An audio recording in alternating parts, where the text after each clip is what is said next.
Are we on? Can you hear me? Hey, everybody. Can you hear me? I always feel like people can't hear my mic. Here and ready from Arizona. Miriam, you can hear me? Yes, awesome. Hey, everybody. Hey, y'all. Tell me, it's so good to see you. I haven't seen you in a while. I know. Welcome to my house. If my dishwasher goes off, it's what it is. I'm so happy that you're here. When you're coming in, just tell me where you're from, so everybody can just kind of get a feeling of where everybody is and where they're coming from and where they're sitting. We have like 5 minutes, so I just want to spend 5 minutes with you. You cool with that? You just want to spend 5 minutes talking? What you want to talk about?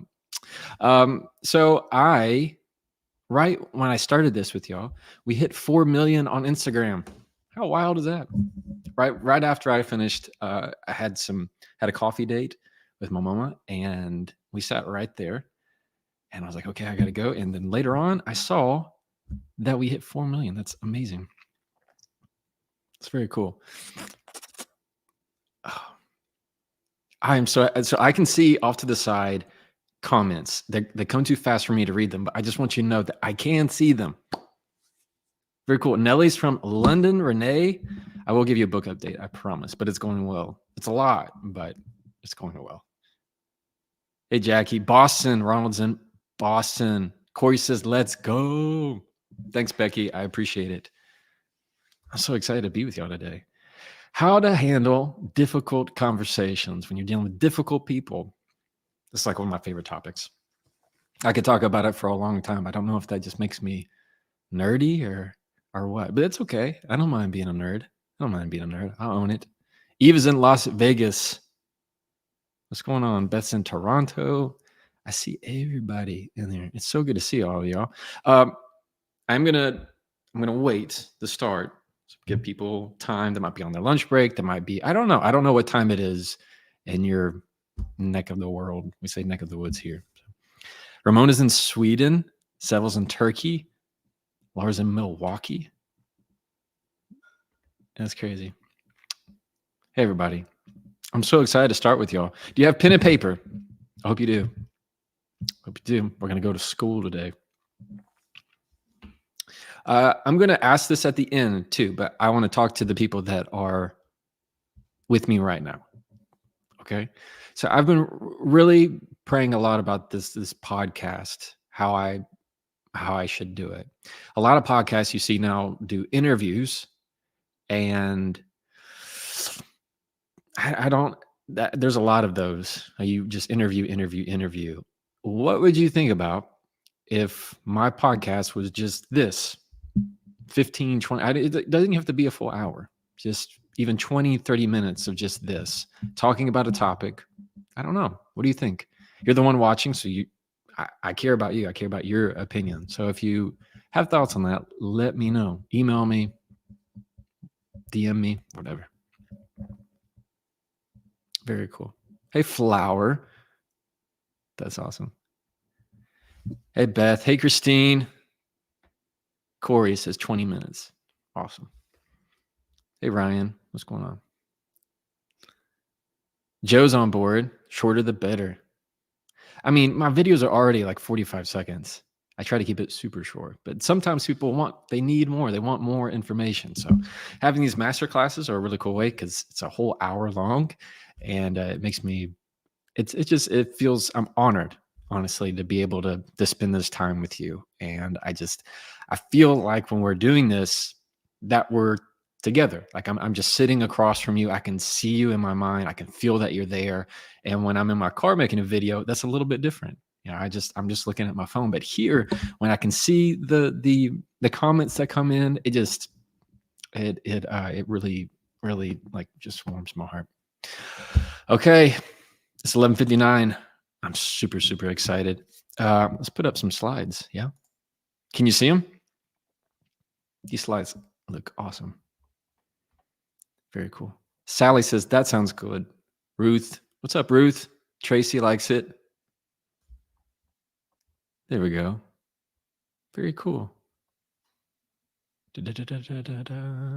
And we're live 12 p.m. Central Standard Time for anybody who's watching the recording. Hey, I miss you, but I'm still glad that you're here. Today's masterclass, webinar, online thing, whatever you want to call it, is all about staying cool in heated arguments, how you deal with difficult people and the strategies that we set up for that. What I want to make sure I say at the outset is that they're just strategies for people. Yeah. People are people. Not everyone is difficult all of the time. And Lord knows that I can be difficult some of the time. We all have the tendency to be difficult. So don't be too quick to paint with a broad brush and color somebody always difficult and identify them and attach that to their identity. Just understand that there are moments when they're feeling difficult or they're feeling a certain way, and that creates a difficult situation. So this is the topics I want to go on here, and I'm really excited about. So let's go ahead and dive in. Yeah. Today's masterclass, I'm going to make sure. Oh yeah, that looks awesome. Number one, we're going to maintain emotional control. How involved is the physical component of that? It's much more involved than you think. So all about maintaining your emotional composure, staying cool and calm and collected. Number two, we're going to go into how exactly to deal with a difficult personality when that person at that moment is just being so difficult and there's nothing you can do and nothing you can seem to get going with it. We're going to talk about some good strategies for that. And three, when to walk away. Sometimes it's just not the right time. Not all the time is the right time to have conversations that are hard or heated or difficult. So when do you need to find a time to step away, and how do you do that while still feeling like you did the right thing? Yeah. Awesome. I want to make sure, number one, that when we talk about these techniques, you understand that I'm giving this to you from my perspective and my experience. Now, I know there are scientists, researchers, there are people that have PhD degrees with that. Those are the people that, if anything I ever say would conflict with that, believe them. Okay. I am just telling you what works for me, and a lot of the strategies I use are ones that are actually based in science. We're going to get right into it. Number one is when you want to feel like you're in an argument, in a difficult conversation, say it out loud how you're feeling. Say how you're feeling out loud. All right. I want you to type in the chat out loud for me. Now, when you say things out loud, it does three things. You know, I like three. Number one is it puts your intention of how you're feeling. So you become very self-aware of where that is coming from. Number two, it gets it out of your body. Often, if you have like a busy list of what you're trying to think about that day, it helps to write it all down because it gets it out of your head. Once you have it out of your head, you feel like you can conquer it. You feel like you have something to do with it. But if you always keep it in, it's just going to bounce around. And number three, when you say things out loud, it gives you a sense of control. It gives you a sense of, I know what this is, because there's a difference between feeling an emotion and being an emotion. To say that I'm angry, you feel angry. It's a big difference. And when you say I feel angry, well, then you can control that. That gives you a much broader sense of confidence that you know what is happening. You're aware of what's happening in real time. So the phrase that I encourage you to use is I can tell. I can tell that I'm upset. I can tell that I'm not ready for this conversation. I can tell that I am disappointed with how this is going. And you do that throughout the conversation. You can say it at the beginning, you can say it in the middle of the conversation, and you can say it at the end.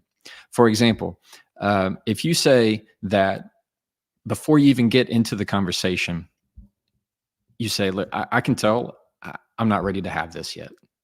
I can tell I'm not ready. That is a very powerful statement. I can tell I'm not ready. That often stops arguments long before they even start. Is this idea of I'm not ready. So when you say I can tell I'm not ready, you automatically put this in a situation that prevents heat. It prevents the difficulty from even going there at the beginning. Or I can tell I'm upset. In the conversation, one thing that very much helps versus hurts is when you can say, I can tell I'm getting upset.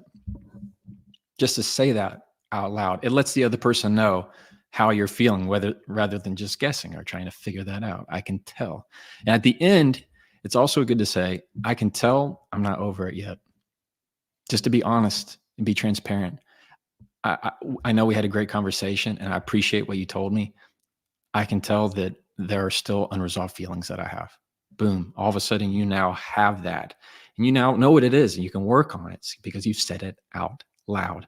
Well, next we want to talk in terms of emotional control is controlling your body. You wouldn't think about it, but your body has a lot more to do about your emotional being than you think. Number one is your breath. All right. So right now, listening to me, have you thought at all about your breath at all? Most likely not. You've just been sitting here with me and you haven't thought at all about how am I breathing? How is that going? Are you breathing through your nose or are you breathing through your mouth? There's a very big difference. So here's my encouragement to release the body tension and continue to breathe to keep you calm and controlled. Breathe through your nose. All right. Most of you know with your body, you have your sympathetic nervous system, which is your fight or flight, and your parasympathetic nervous system, which is your rest and digest. To illustrate that, let me tell you a story. This is how most arguments go. You come in, they come in, and all of a sudden it's like two rams. You start butting heads right away. That was probably really loud on the mic, sorry. And they start to say something. They raise their voice. What do? You raise it to match it. And well, once you've done that, you've now justified every concern that they ever had about you in that argument. You've now just justified their jump to the next level, to even get louder, to say more harsher things, because you've now pushed it again. And it becomes a competition. And it'll just go and go until somebody breaks, somebody cries, somebody leaves the room, somebody says something that goes too far. Then what happens? It all comes down. You have distance, there's pause, there's silence, there's hurt words, hurt feelings. Then what happens? All of a sudden you feel sad. You feel drained. The analytical side starts to come back in while the emotional side pulls away. Your heartbeat comes down. Your heart, your breathing, your respiratory rate goes down. And all of a sudden you start thinking, why did I say that? How did it get here? How did this even start? Now that's your parasympathetic nervous system pulling you back down to normal. Before, when you're ramping up, that's your sympathetic system telling you that you're about to fight or run away. That's why often when you get really angry, right, you start breathing really quickly and you're breathing through your mouth. Your body is preparing you to do something because it's pulling oxygen into your muscles. So that's why you have this feeling of, I want to throw something. Well, that's your fight mechanism. I want to leave the room. That's your flight mechanism. It's all very biological. So one way to stay control is to monitor your breathing. And the studies that show out, we can go into the studies, but you're only here for an hour with me, is knowing that there is a technique that I use, that I have created based and that I teach to my clients, is what I call a conversational breath. All right. And it takes advantage of nasal breathing through your nose as opposed to your mouth, as well as cyclic sighing, which involves like creating a sigh in your breath. So if you were to make a sigh with me right now, like you hear that noise, that is pulling your whole system down. It's telling your system there's no threat. You're okay. You're doing all right. So you go ahead and fuse that into your breath to give you more control before you even go into the conversation. So when I'm telling my clients for cross-examination, I'm telling them to use a conversational breath. You use it in two different situations. One, when you're listening to the other person and you need to stay calm. So the other person's saying things that they're making you upset. They're prickling you. You're wanting to feel a certain way. You want to listen to them, use a conversational breath. Second is right before you say something. Often, if you take a breath Right before you say something, it calms you down. So what I say is, let your breath be the first word that you say. When you think of your breath as a word, it puts control into the conversation from the very beginning. Let your breath be the first word that you say, meaning where a word would be, put breath there instead. And here's how it goes. Ready? And let's do it with me. Ready? So in through your nose for about 2 seconds. Slide pause, and you're going to breathe in one more time. 1 second through your nose. And then you're going to exhale for about 6 seconds through your nose. So it makes a prolonged exhalation. So in 2 seconds, pause, in 1 second, and then out through your nose 6 seconds. Make sure that the exhale is twice as long as the inhale. All right. And that helps keep you calm. And when you do it through your nose, it doesn't make you look like some kind of weirdo when the other person, when you're breathing. So you can do this. And why I call it a conversational breath is that the other person doesn't know what's happening, but what you're doing is you're actively engaging breath control to keep you calm and regulated, and keeps your muscles down and keeps that heart rate down from you spiking out of control. Is it clear that I'm a big nerd liking to talk about this kind of stuff yet? Lastly is slow your words down. I know that's hard for people, and that's also just culturally. Some people, they have a very difficult time slowing down their words because they're just a fast talker all the time. But understand that if you want to maintain more control, slow your words down. Here's the difference. So if I were going to tell somebody, that's not what I said. How can you even believe that's what I said? What are you talking about? That's not even me. Versus, what are you talking about? That has nothing to do with me. When you get used to silence and that discomfort of the quiet, it gives you more control, makes you look more confident. So when you slow down your words, it makes you look more intentional. It makes you look more deliberate, and that gives you more credibility. And that's what you want. All right, we're going to do a quick little practice. Keep telling me where you're from, because I love seeing it. Believe me. Okay. I want you to think of a situation, all right, in your mind where everything was starting to escalate. Think of a bad argument that you had in that moment before everything blew up, when things were starting to ramp up very quickly and just kind of snowballed into a big explosion when somebody lost their temper. And I want you to get used to using the words, I can tell. And just as an example for us here, I know we're not in an argument, we're not in a difficult conversation, but I want you to write, I can tell, and then put in how you're feeling. I can tell I'm excited. I can tell I'm energized, hopefully. I can tell that I'm comfortable. I can tell that I'm stressed. When you say that, watch how it gives you control over that feeling. Just watch. Like right now, I can tell that I'm a little nervous. Automatically, I feel like, no, you're good. I've now said that out loud to you. Now you know. Now I know what it is. And now I can control it and say, no, these are my friends. I'm good. Even though I just see you through a screen. I love seeing these. All right. I can tell that I'm learning. That's awesome. I can tell. Yeah, that's perfect. Yeah, it's okay to be stressed. It's okay to be anxious. It's even okay to tell them. I can tell right now I'm anxious about this conversation. Bam, you've automatically put transparency right into it.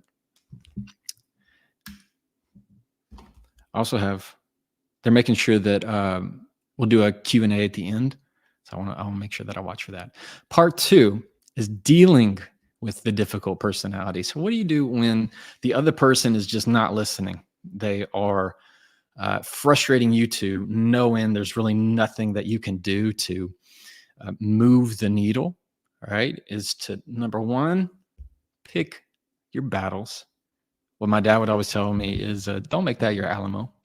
In other words, don't make this the hill you want to die on. Don't make it that. It's not worth your time.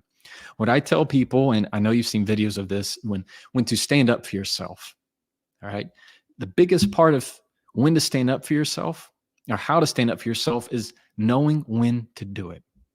Because let me tell you, not everybody is worth getting out of your chair for. Not everybody is worth getting out of your chair for. They're not worth your time.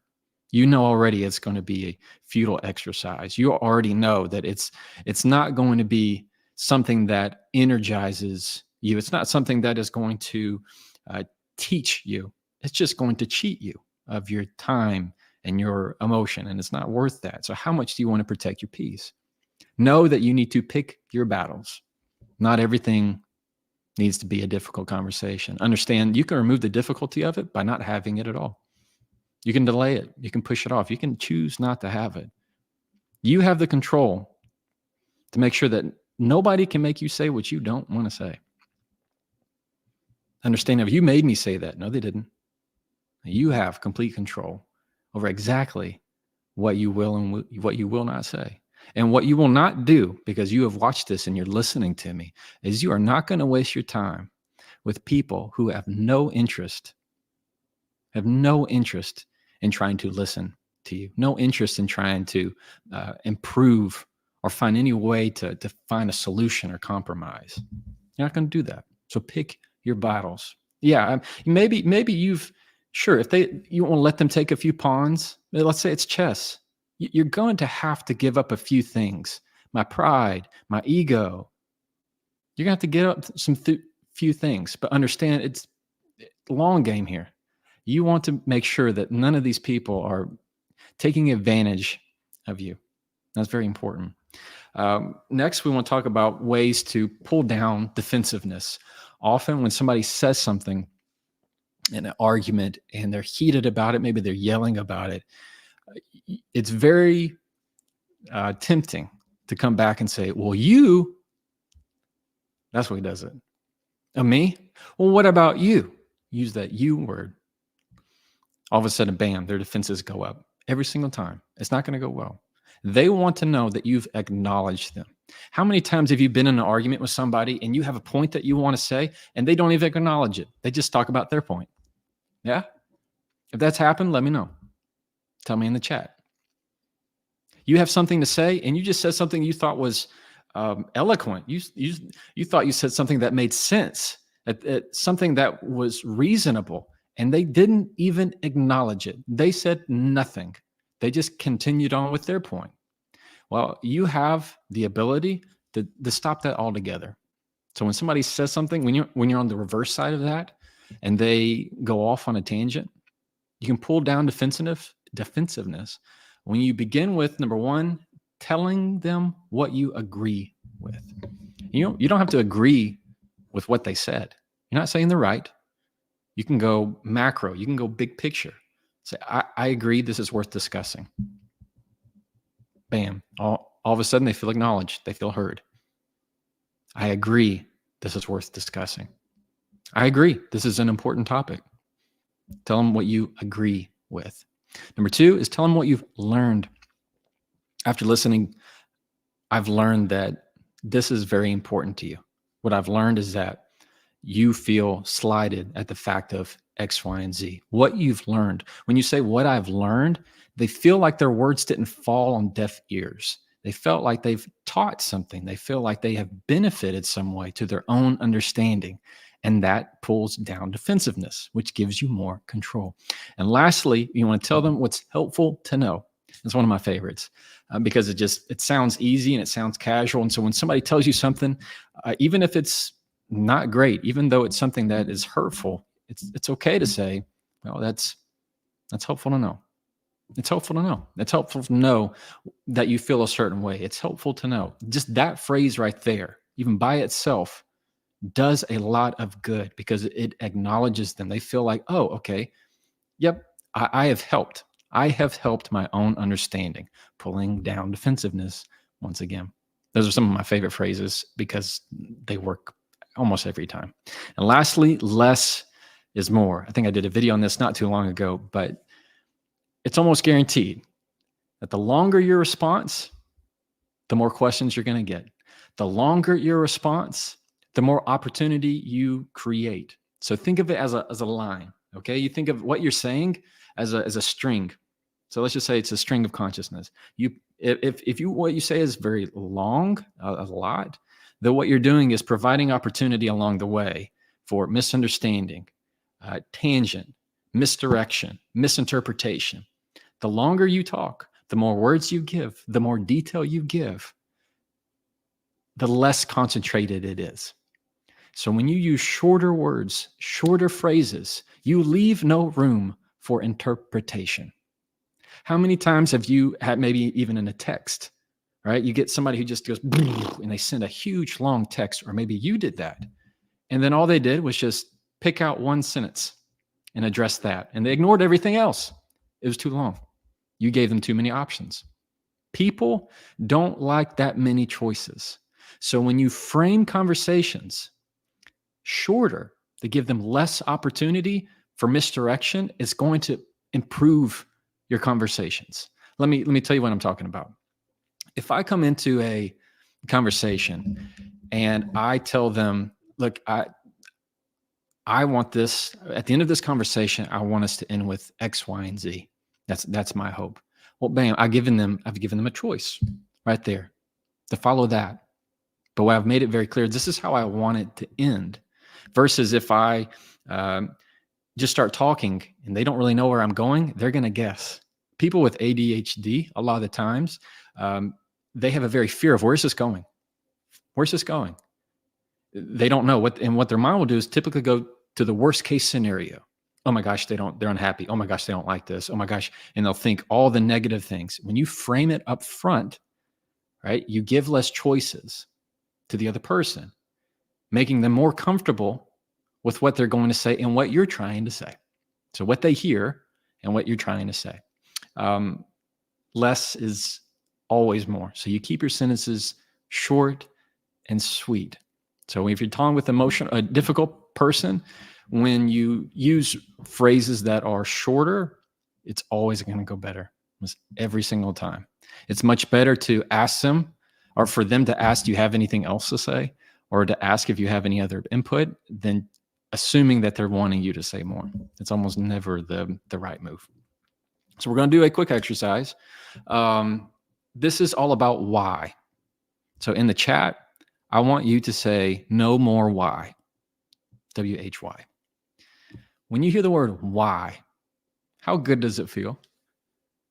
So imagine that you're in this kitchen with me, all right, and I don't know, you're cutting an apple, right here next to me, and you grab a different knife, maybe not the best cooking knife, but you grab a knife, and I say, why did you grab that one?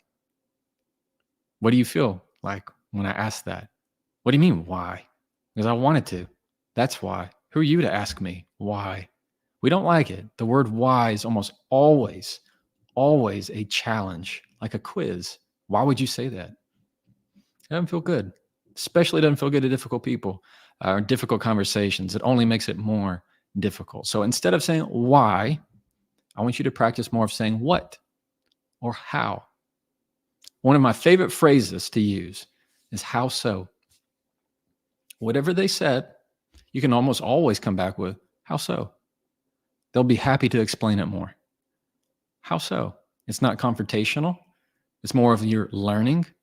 If you say it with a tone that is sincere, then you'll be able to turn your head just a little bit, tilt it to show some curiosity and say, well, I mean, how so? What do you mean by that exactly? What do you mean? Versus why? That always makes it worse. Keep that in mind. I love this topic so much. This is the last part. This is going to be short and sweet. Know when to walk away in a difficult conversation. Too many times you will be stuck on the train and you cannot get off, right? You just feel like, where is the exit sign in this argument? How do I leave? How do I get off of this crazy ride that I'm on? It's because you need to walk away from it. Often you think that you have to be in it to solve it. That's not all the time true. Sometimes distance, space, that's what solves it. Time heals a lot of things. And if you always get in the position where you're wanting to just stubbornly be in this conversation and you are both hurting each other and they're hurting you, you're not doing any good for yourself or for the other person. Because most of the time when somebody's upset in an argument, they don't want to be that way. If I'm upset in an argument, I don't want to be that way. That's just how they are. People are people. Emotions are emotions. We are emotional, tender, sensitive humans. That's the beauty of our experience. But when somebody else is upset, sometimes it is you walking away that is what's going to be best for them and best for you. You take care of them and you also take care of you. Now, don't get me wrong. There are some conversations and arguments where the other person just wants to hurt you. They do want to cause pain. And that's all the more reason that you walk away. One of the first signs that you need to consider walking away is if they stop having points in their argument, but instead they start attacking your character. One of the most common things that you'll hear is there'll be a break in silence and somebody will go, "Oh my God, you're such an idiot." Right there. You say, "Oh, that's that moment. That's the moment. That's how I know. No longer. No." And I'll step away. Yeah, maybe even for 10 seconds, maybe 30 seconds, maybe a whole day. But this right here, when somebody personally attacks you, what they're telling you is they have nothing left to contribute. They will no longer be conductive.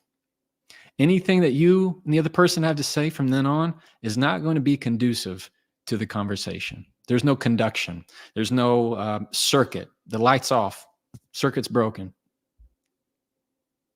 So when somebody starts to attack you and call you names, saying things like just like your mother, things that are just horrible, personal things that you know they're bringing up the past just to hurt you, it is time for you to walk away. All right, we'll walk through exactly what you say in just a minute, but I need you to know that it's okay to leave an argument. When you walk away, it does not mean you've lost. It does not mean you've lost. I'm only giving that pause because I want that point to hit home. I want to make sure you write that down. I want to make sure you write that in the chat. Walking away from an argument does not mean that you've lost. It means you are protecting yourself. And regardless of whether they know it or not, you're also protecting them. Because the alternative is you turning difficult, you raising the stakes, you saying things that make it much more difficult. In some sense, you're protecting them from that. And that's okay. Doesn't mean that you lost. Another time that you need to make sure that you've when you walk away is when you keep repeating the same thing. So in the conversation and the argument, it just goes over and over. So somebody brings in a point, you didn't do X. You know, I'm sorry, I didn't think about that. Or maybe you get defensive and you go, well, I mean, I did X because of this, and I mean that and this. And then they just keep talking about it. And you find that 30 minutes go by and you're still talking about the same thing. When that happens, it's not that it's not a matter of will. It's just a matter of want. What I mean by that is often you'll hear the phrase from someone, there'll be some slight pause and they'll say, I just can't understand why you would. I just can't understand. They can understand. They have the capacity to understand. The truth is they just aren't ready to. They don't want to. They don't want to understand. They just want to feel how they're feeling. And there's nothing wrong with that. But what it means is that this isn't productive. This isn't conducive. So it's not always a bad thing. Again, it does not mean that you've lost. It just means sometimes now isn't the time. They're not ready to be done. And when they can say things that are helpful, like we talked about, say, I can tell I can tell that I'm not done with this. I can tell there's more. I can tell I'm still upset. Then you know, okay, well, I'm happy to address it later. Yeah, that's powerful stuff. When when to know to walk away is when you are emotionally spent, meaning that you're just tired. You're tired. You can tell you're drained. You can tell you're saying more things that are hurtful, things that don't sound like you, things that are hurting your credibility, but you just don't care. And you don't feel like yourself. It's because you are emotionally spent. I want you to think back of a time that you had an argument and you just felt like you had nothing left afterwards. If you had that, I know you have. I have. When you get done with these arguments and you just feel like every emotion inside of you has been spent. You're just emotionally drained. You are overstimulated. You just feel like you just want to collapse because you've been in these conversations that drain your whole energy. When it starts to become that way, when you start raising your voice, not sounding like yourself, then it is time for a timeout. It is time you take a break. One of the phrases that I like to use when I'm in a heated argument is, I need a minute. So I want you to come up with yours. Take a few seconds and think of one. What is going to be your phrase that you say, now isn't the time for me? Maybe it's some version of I'm not ready. Maybe it's I need a minute. Maybe it's I need a timeout. Sometimes it's give me 5 minutes. But what you need to start it with is I need. That's what it is. You need to hear that out loud. I need 5 minutes. I need to take a break. I need a minute. What you're saying is I just need to pause. I need a beat right now. Give me a rest. And then we can see if we need to talk about it and come back to the table. But the worst thing you can do is just stubbornly, bullheaded, continue to go into an argument and a difficult conversation and continue to ramp it up and ramp it up and ramp it up. Because what you will do is burn that bridge. If you are not careful, you will burn it.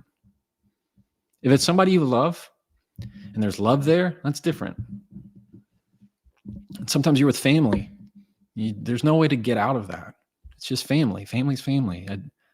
Yeah, there are going to be family members that you have and I have that hurt us, that you go, I don't know how we're really related. But you have to know that the love's there. Siblings. Yeah, siblings, we can say horrible things, but we know that we love each other. That doesn't mean it's not hurtful. So if you continue to ramp things up, you often sometimes can burn a bridge where it's not going to be healed. People, what's that phrase? That they are something along the lines of, you can do things that they won't soon forget. They'll remember it for a very long time. I mean, you and I both know that you've had arguments with other people that you still remember it vividly. You remember everything about it. So when you become emotionally drained, you feel like you're just spent, it is time for you to walk away. When I say walk away, I mean physically. That means leave the room. And when you do, say out loud what you're doing.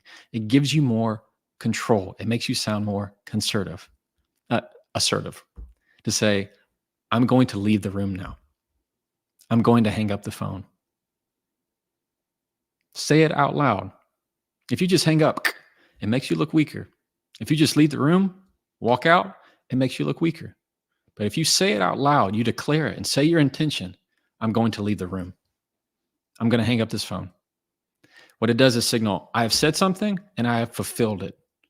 And that gives you credibility. And that makes you feel more assertive, especially when you're doing it for a reason of protecting your own peace. All right. So when you feel that things aren't going your way, understand that walking away does not mean that you've lost. Often it means that you've won something much greater and you've maintained something a lot more important. And that's your own peace of mind. So I want you to think about let's do this this example real quick. So I want you to think of a recent argument where you've kind of just felt overwhelmed and attacked in some sense. And I want you to use the phrase, I need. So I want you to write in the chat, what's the phrase that you came up with? Say, I need a minute. I need a beat. You need to be armed and equipped with that before you go into this conversation. When you're in the hard conversations, that's not when you start to think of, how do I get out of it? You should already know that ahead of time. Preparation. It's a big key. What are your tools? What are your assets before you go into this difficult conversation? So what's your phrase? I want to see if I can see some. I need to be done. Ooh, I like that one. That's a good one. That was a really good one. It was right there and it was gone. I was going to give you a shout out, but whoever did that one, I really like that one too. I need some time. I need some time. I need time to think about all this. I like that one. I need to step away. I need a minute. Yeah, these are good. Now, when you say it out loud and you say, I need, now doesn't that feel better than just getting, you've decided you're upset. It's too much. You've hit that sympathetic nervous system and you just need to go. That flight instinct wants you to leave. When you say, I need, understand that you are taking control of your actions. You are taking control of the conversation in real time. You're pulling it away from. You're pulling it away from them. Again, they can't make you say anything that you don't want to say. It is all within your control at all times. All right. I love these phrases. I really do.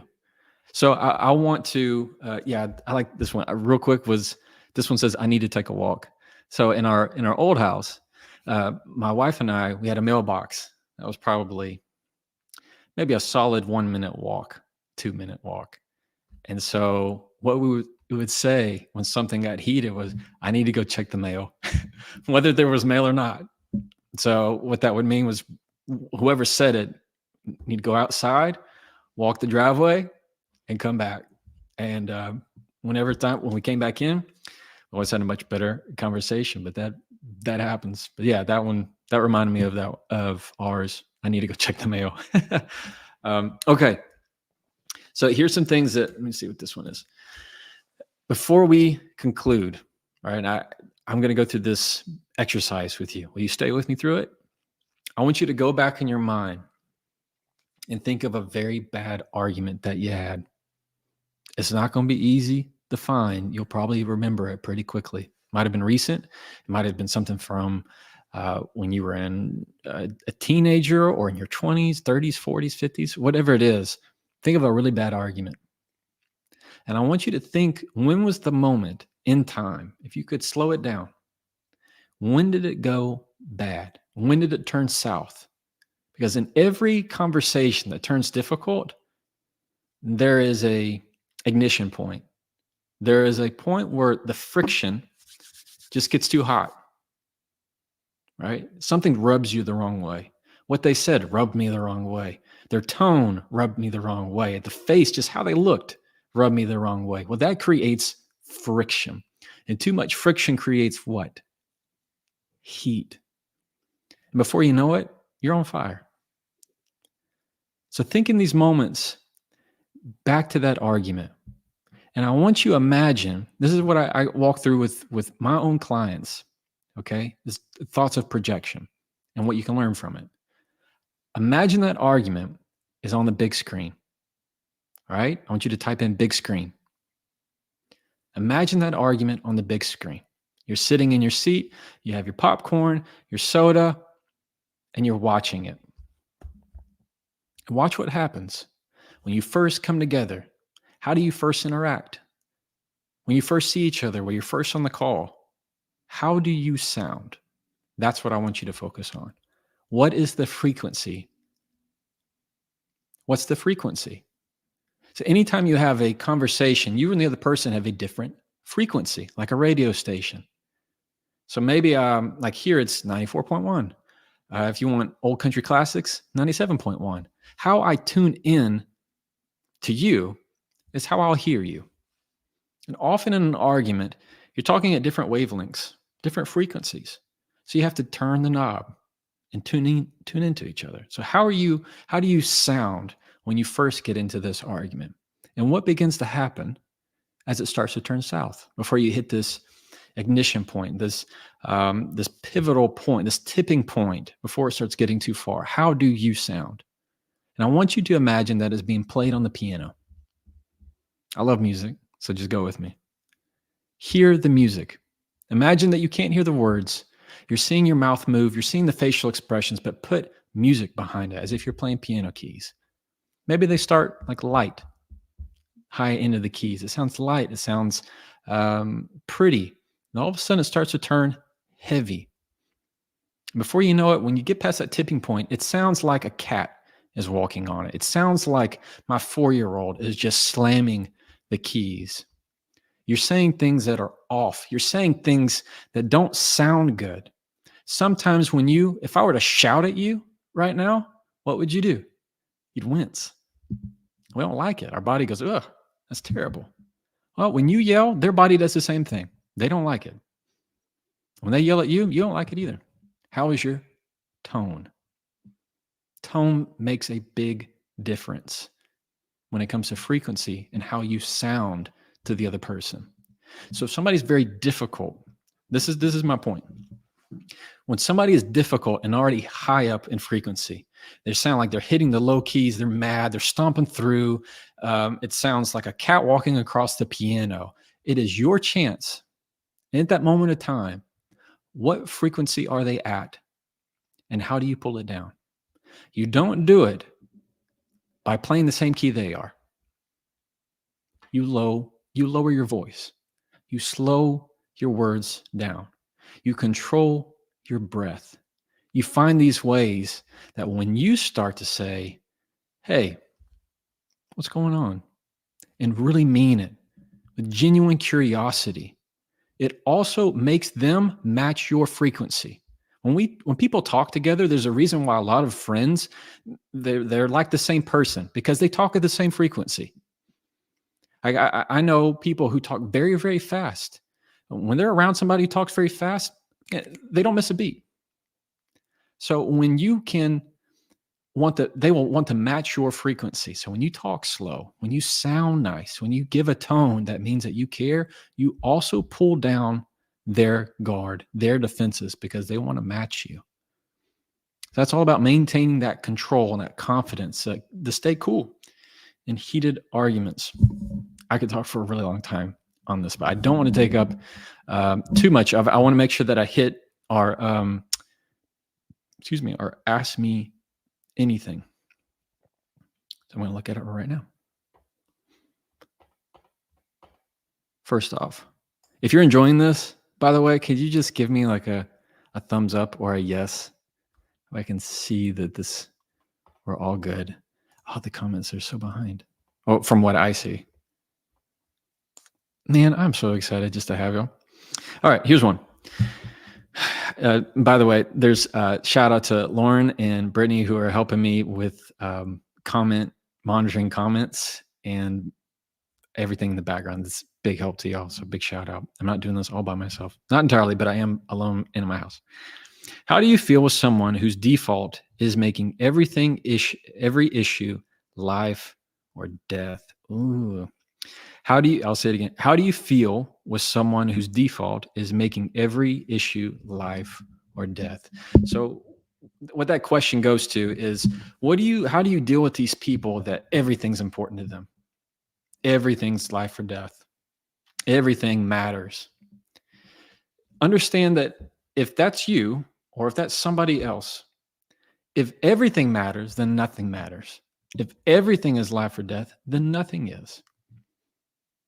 If everything matters, then nothing does. So how do you feel in that way? Well, you can't give into it. What all you can do is, let me make sure I couch this the right way. Depends on context. Sometimes these people, if it's life or death, maybe they have some type of personality disorder that puts them there. Maybe they have some type of ADHD. Maybe they have some kind of cognitive issue that makes them feel that everything is much more doom and gloom than it really is. Well, those people, you need to make sure that you handle with care and love. All right. Make sure that you can comfort them in a way that has a lot to do with your tone and your voice and your frequency. But in regular terms of somebody who always feels like something is life or death, then what you do is you clean the slate. You use phrases like, is this something we have to agree on? Almost 99% of the time, the answer is no. Is this something we need to agree on? When you put it right out of the outset of, is this something that I have to be with you on? Is this life or death that I go with you on this, or is it not? And so you flip the tables, you putting it on them. And most often the response you're going to get is no, you This isn't something that you need to agree on. And if you do, if they say yes, then the next question is this something we have to agree on now? Is it now? Do we really have to make this decision right now? Most of the time, almost all the time, the answer is no. You always have more time than you need. So when you ask these kind of questions, you can push it back to say, no, no, no. I understand two things. I understand the importance of what's a priority to me, and I understand when that priority is going to come about. So those are my two things. When somebody who's doing life or death, clean the slate and give them some perspective. And you do that by saying, is this something we have to agree on? Make them kind of step out of it, go 1,000-foot view and go, well, no, we don't have to agree on it. Great. So let's keep talking. All right, let's see another. See, Christine. Hey, Christine. Christine asked, I feel like controlling my initial reaction is a big challenge. Do you have any recommendations on addressing your own emotions? Great question. Breath. I know that sounds like I'm being a broken record, but your breath is way more controlled than you think it is. So your vagus nerve, which is the central in your nervous system, is connected with a lot of your respiratory functions. So think of it this way. You kind of trick your mind in a way. All right, when you engage your breath right at the beginning of a difficult conversation, you take a conversational breath at the outset. When things aren't right, or let's say after a big workout, what are you doing? You have to use through your mouth because you need more air to prepare your muscles. So and you start those shallow breaths. But when you breathe deeply through your nose, it's more slow. So your nose is like breathing through a straw. You can't breathe fast through your nose. Your nose is intended for you to slow your breath down. And when you breathe through your nose and put your breath first, it is tricking kind of, I'm going to say the word trick, but you know what I mean. Your mind in a way to say, everything's okay. There's no threat. There's no threat. There's no trigger. I'm good and I'm in control. That's the hardest part, is when you start to spiral or you hold your breath. So I also have an issue with this. Was I would start to hold my breath without thinking about it. I just wouldn't really breathe, or I'd breathe very shallow or hardly at all. And what it does is it makes you feel like you're suffocating, makes you feel like you're drowning. And in some way you are, because you're not breathing. So when you begin to do that, it starts to amp everything up and increases that respiratory rate. Instead of getting too much oxygen, where you're huffing and puffing, you are now bringing on too much carbon dioxide because you're not releasing it. You're not exhaling it. So the best way to control your emotions is just what we talked about, your breath and saying things out loud. So the next time you feel like you're upset, I'm angry, I can tell I'm getting angry. Bam, right there. You're going to take more control over it. Thanks, Christine. All right, we have Nancy. Hey, Nancy. How do you handle it if someone isn't listening to you or refuses to have dialogue and only wants to get you to agree with them and not hear your point of view? So what do you do when the other person has no interest listening to you? They have no interest listening to you. Listen to the word interest. All right, I want you to tap in this. This is a big point. Put there in the chat, interest. So just type the word interest. I want you to make sure and download that word. Are you interested in a resolution? This is what you can say to them. People who you feel like you're trying to understand them, and they have no interest at all trying to come to a compromise or a solution. Something that it does not have to be a compromise, but a solution needs to happen. See, often you can use the phrase, are you interested in coming to a resolution? Are you interested? I need to know. Are you interested in finding a way for us to agree? Or you can even challenge sometimes. What is your interest here? Use the word interest the right way. You can find that they will often say what they really want to. Or you could even ask them sometimes. So I've done it before where I ask the question, what am I not hearing? What am I not hearing? I need you to tell me, what am I not hearing? What am I not getting? Because sometimes that's what they're fighting with. They want you to understand something. They're very much pushing for you to acknowledge a certain point that you're not doing it intentionally, but sometimes you're just missing it. That makes a big difference. But if they have no interest in it, then I would say we're going to go to part 3. We're going to deal with walking away. But before you do, you want to make sure that you test their interests. Say, look, and you can also state your interest. That's another good point of, I'm here. We talk about being assertive. I'm here to talk to you, to have a conversation, and to get this behind us. If you don't have an interest in that, I'm going to leave the room. Okay? That's how we do that. Emily. Hey, Emily. She asks, how do you deal with someone that always portrays themselves as the victim? That is hard. The people who put themselves always as the victim, that should give you a clue of, it's most of the time it's more a personality-based trait of whether that person is narcissistic or not. Now, we all have qualities of that at different points in our life and different points. But if they're always playing themselves the victim, don't be confused that some people use sympathy as manipulation. Cry, yes, I want you to express your crying when you have an argument. Don't ever apologize for crying. The same token, understand that some people can use crying to manipulate. We learn it very young. My daughter does it all the time. My son does it. All right, I love them, but I know when they're trying to just get their way. They're always playing the woe is me game. We learn it very young. So understand that it is something that it can be taught, something they know that when they do it, they get what they want. The key is just not to give them what they want. It's okay to reassure. I just want you to know I'm here to have this conversation. I love you, but I'm not going there. You see how I use really short, concise sentences?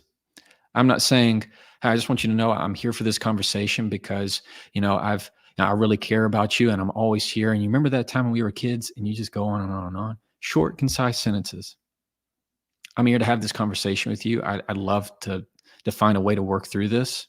I want you to know I care about you and I love you, but I'm not going there. When they play this victim mentality, you gotta be careful about it, that they're not trying to manipulate you or use sympathy as a tool to get their way. Just be careful about it.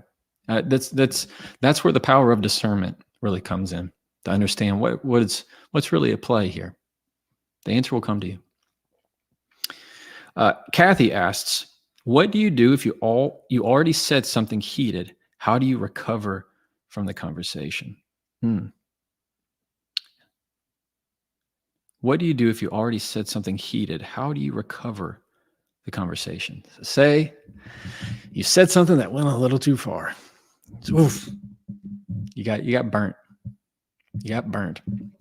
When that happens, the only thing to say is, I'm sorry. Immediately. The biggest thing not to do is deny it. Deny that you hurt them or deny that you could have hurt them. That hurts worse. When somebody denies you of your feelings, that doesn't make anything better. So if you said something that was just a little bit too far and you said something that hurt, and understand when you say something hurtful, it's typically because we meant it. In that moment, we meant it, maybe not later, but in that moment we did. It's biological. It is your fight mechanism. You're fighting. You're preparing your body to defend itself. And what that includes is, I want to throw something. And sometimes we throw words. You don't feel like you just want to grab something and just throw it against the wall? Some people do. I definitely don't recommend that. Or people actually will hit somebody else. It's fight. And instead of throwing something, you throw words to cause pain. And when that happens, the only thing to do is immediately apologize. I'm sorry. I should not have said that. Period. And see what they say. and then continue the conversation. But the biggest thing not to do in that kind of scenario is to deny that what you said could have made them feel that way, because it doesn't feel good, does it? Somebody says something hurtful and you're like, oh, I can't believe you'd say that. Oh, what? That didn't hurt. Oh, you're going to be what? You're going to get upset that I said this? It's just the truth. You never, it makes it worse. It makes it feel like they just opened the wound and just poured salt in. Don't deny people of their feelings. Don't act like you know how they should feel based upon what you said. Be careful with that. All right. Today we dealt with how to handle difficult conversations and stay calm, controlled, and confident in it. I hope that has helped you. I hope you feel better with this. This is what I'm going to ask for. All right. Is number one, I should have said this at the beginning. Please, if you can, subscribe to my YouTube. I just do these little YouTube shorts. YouTube only likes videos that are 1 minute and longer. For Instagram, for you, because your day's busy, I give you short ones. And so it doesn't always do as well. So I'd love it if you subscribe, because I will start to post longer videos. As well, if you don't mind, I would love it if you took a picture of either your notes or of the page here of me talking to you, and to tag me on Facebook, Instagram, wherever you are. If you tag my name, then I'll actually be able to see it. Otherwise, I won't be able to see it. So I love that if you were able to show it. That way I could see you, see your profile, and get to know more about you. And then I also wanted just to take this moment, if we can, I just want to talk me and you for a second. I said this to the people at the outset, but I want to talk to you now if you joined along the way. So I've been really praying about a podcast, and I've put it off because it's a lot of time investment for me, for my family. I'm still working on this book, and that takes up a lot of time. And I look at podcasts now. I'm just going to be real with you. I look at podcasts now, and you see these guys that recording like 4, and they're good. They're good podcasts. Don't get me wrong, but they're like 2 to 4 hours, and they're always interviewing somebody. And that's not where I'm at in my walk right now, where I need to be, and with my family and the presence that I need to have there. So my thought is that I make 15, 20-minute podcast clips talking about various topics, just like the ones that you just texted and I just got, that I can do just like this, talk to you. And I'll put them in a podcast that are just short and sweet and buttoned up. And I'll just be here in the house. I don't know. I'm curious what you think about that. Or would you rather see a bigger production of me interviewing somebody every single day, longer episodes? I'm just curious what your thoughts are. I'm only asking you because I care about you a whole lot. Also, a big thank you, because I looked right before we asked. We hit 4 million on Instagram, and that's really cool. I'm glad that the message of positivity and light is getting out, and I am just so thankful that you're here with me. It makes everything just awesome. You don't know how much just you being around humbles me, and just seeing your comments come in right here. And you don't know this, but I go back and look at all your comments after it's done. Because I understand that you're people. And even though I can't see you, you're right there. And I want you to know 1 million times over how much I love you and how much I appreciate that you're here. Really makes a big difference to me. Lauren and Brittany, I appreciate your helping on the backside of this. And I want to make sure that this is my little, this right here. Look at that. Thank you for joining me. Yeah. What do you think my next masterclass should be on? I want you to either email it to me or put it in the comments. Just let me know. And then here's how to find me. Here's all my links. I'm a Texas attorney, but I can practice just about anywhere. And I help people who've been injured in accidents. So anyway, I'm so thankful that you came with me, and I hope you have a wonderful rest of your day. And I will see you probably in my car. All right, guys.